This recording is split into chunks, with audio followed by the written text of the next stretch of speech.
எத்தனை ஜனங்கள் இயேசுவினிடத்தில் வந்தார்கள் தெரியுமா? யாரையாவது திட்டினாரா? இல்ல. ஆனா இயேசுவேன்னு சொல்லி கடல்ல இறங்கினவன கண்ணா பின்னான்னு திட்டுறாரு. அற்ப விசுவாசிய ஏன் சந்தேகப்பட்ட? ஆமென். 11 சீஷர்களுக்கு இப்பதான் நிம்மதி. நாளைக்கு சரித்திரம் இவன் கடல்ல நடந்ததை பேசுவே அப்படின்னு நினைக்கும் பொசுக்குன்னு உள்ள விட்டார். சிலருடைய நினைவே நம்மளை உள்ள போக வச்சிடும். அப்போ ஆண்டவர் கையை பிடிச்ச அற்ப விசுவாசி.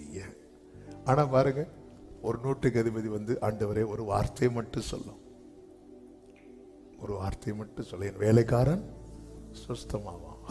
இப்படி விசுவாசத்தை நான் பார்க்கல. சீஷர்களுக்கு இந்த விசுவாசம் இல்லாமல எல்லாத்தையும் விட்டுட்டு வந்தாங்க. எங்கேயாவது ஒரே ஒரு இடத்துல பேதுருவை பாராட்டினார். நான் கடைசியில் போகும்போது சொன்னார், என்ன சொன்னா தெரியுமா? நான் எங்க இருக்கிறேனோ அங்க நீங்க இருப்பீங்க. இதுக்குதான் ஆண்டவர் ஃபுல்லா புடமிட்டுட்டே இருந்தார். புடமிட்டுட்டே இருந்தா உனக்குள்ள என்ன ஆவிப்பா இருக்கு? என்ன திட்டுவார் தெரியுமா? சீஷர்களை போட்டு அவ்வளவு பயந்து அலறி இயேசு தூங்க வச்சுட்டு வேற வழி இல்லாம எழுப்புவாங்க. ஆண்டவரே நாங்க மடிகிறோம் அப்படி வச்சுட்டு காற்றே கடலையும் இப்படி திட்டினார். வேற யாரையாவது இப்படி திட்டினாரா? சொந்த ஊர்ல இவன் தச்சனுடைய குமாரன் அல்லவா அப்படி சொல்லும் போது இயேசு வந்து அவங்கள திட்டல. ஒரு தீர்க்கதரிசி சொந்த ஊர்ல கனமடையான்னு சொல்லி அவர் போயிட்டாரு. ஆனா இந்த 12 பேரை லெப்ட் ரைட் வாங்கிட்டாரு. எதுக்கு தெரியுமா? நான் எங்க இருக்கிறேனோ அங்க நீங்க இருப்பீங்க. உங்களை நான் ஊழியர் என்று சொல்ல மாட்டேன், உங்களை நான் சிநேகிதர் என்று சொல்லுகிறேன். ஹல்லேலூயா. கர்த்தர் புடமிடுகிறார். எனவேதான் யாக்கோபு 1வது அதிகாரம் 1, 2, 3 வசனங்களை படிக்கும் போது 2, 3 வசனங்கள், என் சகோதரரே நீங்கள் பலவிதமான சோதனைகளில் அகப்படும் போது உங்கள் விசுவாசத்தின் பரீட்சையானது பொறுமையை உண்டாக்கும் என்று அறிந்து அதை சந்தோஷமா எண்ணுங்கள். ரொம்ப சந்தோஷமா எண்ணுங்கள். ஹல்லேலூயா. ஆண்டவரே என்னை புடமிடும், புடமிடும். பொன்னை போல புடமிட்டாலும் பொன்னாக விளங்குவேன் என்றென்றுமே. பொன்னை போல க்ளோரி க்ளோரி என்றென்றுமே. திராணிக்கு மேல் சோதித்திடா தாங்கிட பலனளிப்பார். திராணிக்கு மேல் சோதித்திடார் தாங்கிட பலனளி. தேவ சித்தம் நிறைவேற எனையும் ஒப்படைக்கிறேன். தேவ சத்தம் என்னுள்ளம் பலமாக ஆண்டவர்கிட்ட இது கேட்கணும். தீமையான காரியம், சில காரியங்கள் நம்மளை விட்டு நமக்கு போகாது. பாருங்க, இந்த கொலோசியர் 3வது அதிகாரத்தில் இருக்கும் பாருங்கள்.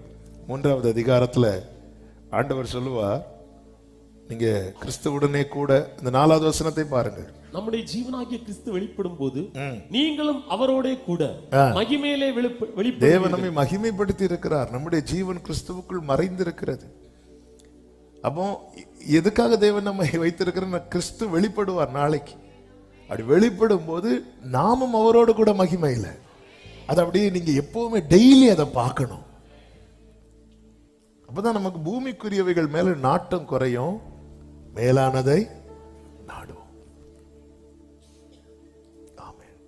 சின்ன வயசுல சண்டே ஸ்கூல் ஸ்கிட் எல்லாம் போடும்போது இந்த முத்திரை ஒரு ஸ்கிட், முத்திரை வாங்குற கூட்டம், முத்திரை வாங்காத கூட்டம், அப்படி அது ஸ்கிட்டு ஆக்ட் பண்ணிட்டு இருக்கும்போது முத்திரை வாங்காத கூட்டத்தில் நடிச்ச ஒரு பிள்ளை கொஞ்ச நேரம் இருந்துட்டு ஒரே அழுக, எனக்கு அந்த முத்திரை தந்துருங்க, நான் இங்க ஸ்கிட்டு தான். இருந்தாலும் அந்த எண்ணம் நம்ம டாமினேட் பண்ணும்போது நமக்கு வேற எந்த ஆசையுமே வராது, நம்ம நேரம் அங்க போயிரும். எனவே தான் அடிக்கடி கிறிஸ்துவுடனே கூட எழுந்தது உண்டானால் பூமிக்குரியவைகளை அல்ல சொல்லிட்டு என்ன சொல்லுவார்? 5வது வசனத்தை பாருங்கள். ஆகையால் விபச்சாரம், அசுத்தம், மோகம், துர்இச்சை, விக்கிரகாராதனையாக பொருளாசை ஆகியவைகளை பூமியில் உண்டு பண்ணுகிற உங்கள் அவயவங்களை அழித்து போடுங்கள். உங்கள் அவயவங்களை அழித்து போடுங்கன்னா கையை காலை வெட்டி போடல, அந்த கிரியை அந்த அவயவத்தில் இராதபடிக்கு. அதுக்கு தான் நமக்கு ஆவியானவர் சப்போர்ட் பண்றார், ஹோலி ஸ்பிரிட். ஆவியினாலே சரீரத்துடைய செய்கைகளை அழிக்க முடியும். அடுத்து பாருங்க கீழே 8வது வசனம். இப்பொழுதோ கோபமும் மூர்க்கமும் பொறாமையும் உங்கள் வாயில் பிறக்கலாகாத தூஷணமும் வம்பு வார்த்தைகளும் ஆகிய இவைகளை எல்லாம் விட்டு விடுங்கள். இவைகளை எல்லாம் அழித்து விடுங்கள்னு சொல்லல, இவைகளை எல்லாம் விட்டு விடுங்கள். அதன் அர்த்தம் என்ன? இது சீக்கிரம் அழியாது. இந்த கோபம், மூர்க்கம், பொறாமை, வாயில், இதெல்லாம் விட்டுறணும். அதெல்லாம் சூரியன் அஸ்தமிக்கிறதுக்கு முன்னாடி. அப்ப இதெல்லாம் எனக்கு இப்போ கோபமே கிடையாது, எனக்கு இப்போ மூர்க்கமே கிடையாது, சும்மா அடிமா. பைபிள் ரொம்ப பிராக்டிக்கலானது. அப்ப இந்த இடத்துல தான் நம்ம எதை உணரணும் தெரியுமா? நம்முடைய வீக்னஸ் உணரணும். இல்ல நான் கோபப்பட்டல நியாயம் இருக்கு, இல்ல நான் மூர்க்கம், அதுல நான் பொறாமை, அதுல ஒண்ணும் கிடையாது. வாயில பிறக்கலாம், நீ ஏன் இப்படி பேசுற? நான் பேசுனால அதுல ஒரு அர்த்தம் இருக்கு. இல்ல, நான் ஒத்துக்கணும். அந்த இடத்துல தான் நான் என்ன ஆண்டவர்கிட்ட ஒப்பு கொடுக்கணும்.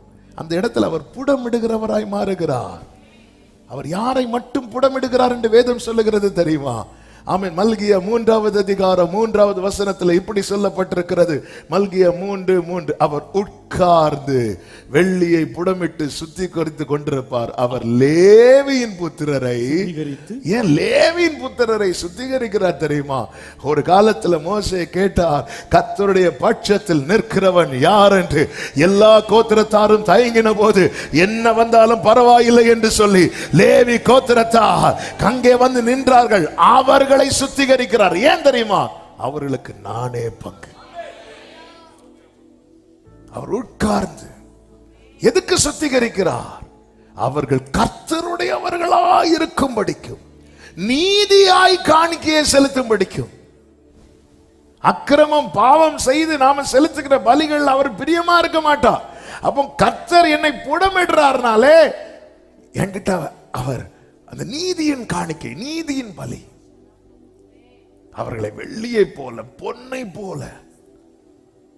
ஒரு பொன்னோ வெள்ளியோ அக்கினியில இருக்குதுனாலே தெரியும் அதுக்கு மதிப்பு கூட போகிறது. தேவனால் யார் புடமிடப்படுகிறார்களோ அவர்களுடைய மதிப்பு கொஞ்சம் கூட குறையாது, அவர்களுடைய மதிப்பு கூட தான் செய்யும். ஆமே. உடைத்தே ஒரு பிரியமான சில காரியங்கள் ஆண்டவரே, எனக்கு இந்த சுபாவம் என்ன ரொம்ப இருக்கு. நம்ம அக்செப்ட் பண்ணணுங்க. நம்ம ஒத்துக்கவே மாட்டேங்கிறோம். ஒத்துக்கிட்டு நேரம் அவர்கிட்ட போய் விழுந்துடணும். அது என் பலவீனம். என் ஆண்டவருடைய விசேஷம் என்ன தெரியுமா? என் குறைகளை பலவீனமாய் பார்ப்பார். அதனாலதான் ஆண்டவர், நானே உன் மீறுதல்களை, வேற யாரா இருந்தாலும் தூக்கி எறிஞ்சிருவாங்க. ஹல்லேலூயா.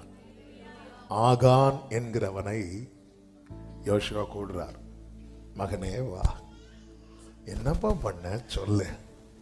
மகனேன்னு கூப்பிட்டதும், ஐயா இப்படி இப்படி பண்ணிட்டேயா. அப்படியா? எல்லாம் கல் எடுத்துட்டு வா, என் கதையை முடி. ஆனா சகையோ யெஷுவா கிட்ட வரான். ஜீசஸ் வந்து, ஆண்டவரே நான் 4 தனியா வாங்கிட்டேன், திருப்பி கொடுத்துட்டேன். நான் அநியாயமா சம்பாதித்தேன், அது 4 தனியா கொடுத்துட்டேன். நான் யார்கிட்ட இருந்து என்னென்ன வாங்கினோம் அது 4 தனியா கொடுத்துறேன். நான் தப்பு பண்ணிட்டேன்ப்பா, நான் பாவியப்பா. பேதுரு பாதத்துல விழுறான், நான் பாவியப்பா. விபச்சாரத்தில் பிடிக்கப்பட்ட ஸ்திரீ இயேசுக்கு முன்னாடி வந்து நிக்கிறா, அவ பாதத்துல விழுந்து அழுறா. இவங்க மேல கல்ல கத்தர் போடல, கிருபையை போட்டா. நம்ம சரியான நபரிடத்தில் வந்து இருக்கிறோம். வேற யாரா இருந்தாலும் இந்த பிரமாணத்தின்படி நம்ம மேல கல் எறிந்திருப்பார்கள். ஹல்லேலூயா. கல்லெறியும் மனிதர் முன்பு கரைப்பட்ட வாழ்வை கண்டு. ஏன் யோசுவா கல்லால் அடிக்க வைத்தா தெரியுமா? யோசுவாக்கு மன்னிக்கிற அதிகாரம் கிடையாது. ஆனால் அவர் மனுஷகுமாரனா இந்த பூமியில வந்தவர், மனுக்குலத்தின் பாவத்தை மன்னிக்கிறவர். க்ளோரி! எவ்வளவு பெரிய பாக்கியம். அவர்கிட்ட கொடுக்கணுங்க, அவர்கிட்ட கொடுக்கணும். என்னிடத்தில் வருகிறவனை நான், அப்பா எனக்கு இந்த ஆளை நேசிக்கவே முடியலப்பா, அதனால அந்த ஆளை தூக்கிருங்கப்பா. அப்படி இல்லை, அந்த அந்த எண்ணத்தை, அந்த பகைய என்னை விட்டு எடுத்துருங்கப்பான உண்மையில நம்ம ஜெபம் பண்ணி இருக்கிறோமா? கசப்பான வேர் கிருபையெல்லாம் போகடிங்க தெரியுமா? 24 hours ஃபாஸ்டிங் இருந்து ஜெபம் பண்ணி வாங்கின கிருபைய உள்ள முளைக்கிற ஒரு கசப்பான வேர் மொத்தத்துல போக்கடிக்குது. அதனாலதான் எத்தனை ஆகஸ்ட் ஜெபம் தாண்டி இன்னும் ஒரு அற்புதம் நடக்கல. எத்தனை ஃபாஸ்டிங் பிரேயர் அட்டன் பண்ணியாச்சு, ஒரு அற்புதம் நடக்கல. ஜபிக்கும் போது கிருபை வருது, ஆனா அந்த கசப்பான வேர் கிருபை எல்லாத்தையும் போக்கடிக்குது. அவ தெரியுது நமக்குள்ள பிரச்சனை இருக்கு. ஆண்டவரே அப்பா அந்த கசப்பான வேரை எடுத்துருங்க ஆண்டவரே. யோசேப்பினுடைய சாட்சியில ஒன்று என்ன தெரியுமா? என் வருத்தம் யாவையும் மறக்கும்படி செய்தார். ஆண்டவரே இவங்க செஞ்ச இந்த செயல் எனக்கு திரும்ப திரும்ப அவங்கள பார்க்கும் போதெல்லாம் நினைவுல வருது, அதை மறக்க வைக்க என்ன புடமிடுங்க ஆண்டவரே. 7 ஆமீன் வருது.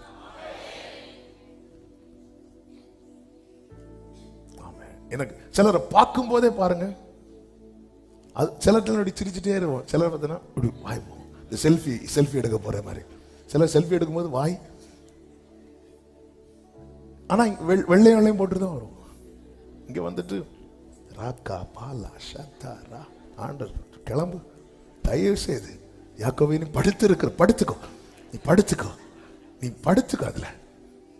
ஆபிரகாமே நீ எழுப்பு, ஆபிரகாமே நீ நட, ஆபிரகாம்.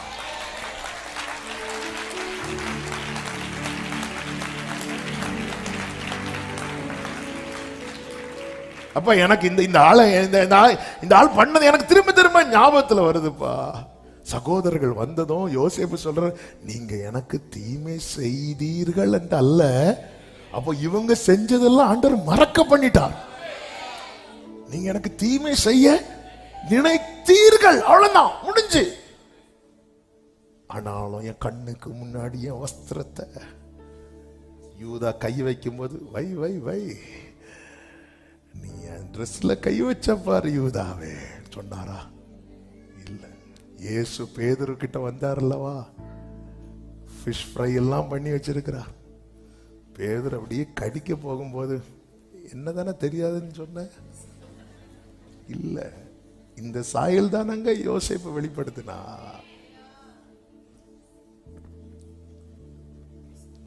ஆமா, எனக்கு இதுக்கு பலம் தாங்க, உன்னை பலப்படுத்தி சகாயம் பண்ண எனக்கு இதுக்கு பலம் தாங்க ஆண்டவரே. எத்தனை பேர் உண்மையா கேட்க விரும்புறீங்க? கைகளை உயர்த்தி ஆண்டவரே, சிலர் எனக்கு மன்னிக்க முடியல, சில செய்த செயல் என் மனசுல திரும்ப திரும்ப வருகிறது. ஆமா, மறக்க வேண்டியதை மறக்க எனக்கு கிருபை தாங்கப்பா, மறக்க வேண்டியதை மறக்க எனக்கு கிருபை தாங்க ஆண்டவரே.